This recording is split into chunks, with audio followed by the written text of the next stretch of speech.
Okay, let's talk about something huge. We're about to dive into one of the most audacious, most controversial ideas humanity has ever come up with: climate engineering. We're talking about a plan to literally seize control of Earth's climate. So, the big question is this our last best hope, or a gamble we just can't afford to lose? And this question right here, it really gets to the heart of it all. It perfectly captures the two sides of this debate. You've got the immense promise of a real solution, and then you've got the profound peril of messing with our planet's most fundamental systems. So, you might be asking, why are we even having this radical conversation in the first place? It's because, let's be honest, the clock is ticking, and it's ticking fast. Despite decades of warnings and pledges, the climate crisis is actually accelerating. We're at a point where the usual strategies might not be enough to stop some really catastrophic outcomes. And that's forcing us to look at options that, until recently, were just science fiction. Now, before we even get into the potential solutions, we really have to wrap our heads around the scale of the problem. Because this isn't some far-off future we're talking about. We are already living in an era of consequences. Yeah, this is not a future threat. These impacts are here right now, touching every corner of the globe. You've got the infernos in California, the rising seas threatening Bangladesh. These events are pushing societies to the absolute brink. And that's what's creating this incredible urgency, this push for radical intervention. So, what is this wild idea, really? What does it actually mean to engineer the Earth? Let's break it down. At its core, it's pretty simple: intentionally altering our planet's climate on a massive scale. This isn't about reducing emissions anymore. It's about actively managing the planet's temperature, almost like we have a global thermostat. Okay, so this whole idea kind of breaks down into two main categories. First up, you've got something called solar radiation management, or SRM. Think of it like creating a giant planetary sunshade, maybe by spraying tiny reflective particles way up into the stratosphere. The goal? Cool the Earth by just blocking a tiny fraction of sunlight. Then you have carbon dioxide removal, or CDR. This one is more like a giant vacuum cleaner for the atmosphere, designed to literally pull out the CO2 we've already pumped up there.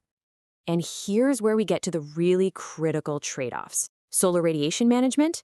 It's fast. It could potentially stop warming right in its tracks. But, and this is a huge but, it's incredibly high risk. We're talking about potentially disrupting vital monsoon rains, and it only masks the underlying problem. Carbon dioxide removal, on the other hand, is way slower but a lot safer. It actually solves the root cause by removing the CO2. So you can think of it like this. One is a risky, quick fix. The other is a slow, long-term cure.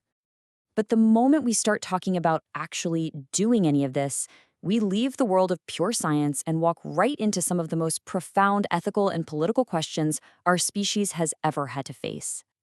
And this leads to a monumental question. We'd be meddling with incredibly complex systems that, frankly, we don't fully understand. Are we really wise enough to wield that kind of power? I mean, what if we trigger some kind of chain reaction that we just can't stop? And that leads to an even more explosive question. If we can control the climate, who gets to hold the remote control? This isn't just about science anymore. It's geopolitics.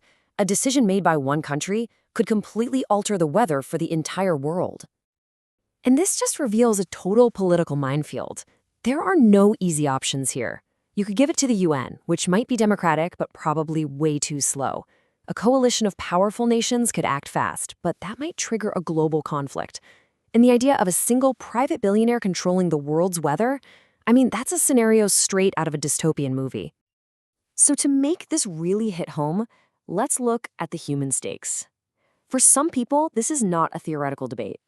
For a representative from a Pacific Island nation who is literally watching their homeland disappear under the waves, geoengineering isn't a gamble. It's a lifeline. It represents the only hope they have for survival. But for every person who sees this as salvation, there's someone else who sees it as a direct threat. The very same technology that could save an island nation might completely disrupt the monsoons that billions of people like this farmer in India depend on for their food, for their very lives. One person's solution could be another's catastrophe. So, where does this all lead? The choice to engineer our climate isn't just a single decision. It's like a doorway to vastly different futures for all of us. This choice could lead down three starkly different paths. In the absolute best case scenario, geoengineering acts like a bridge, buying us precious time to finally transition to a green economy. But there's also a future of what some call climate apartheid, where the wealthier are protected and the poor end up suffering all the side effects. And then there's the worst case.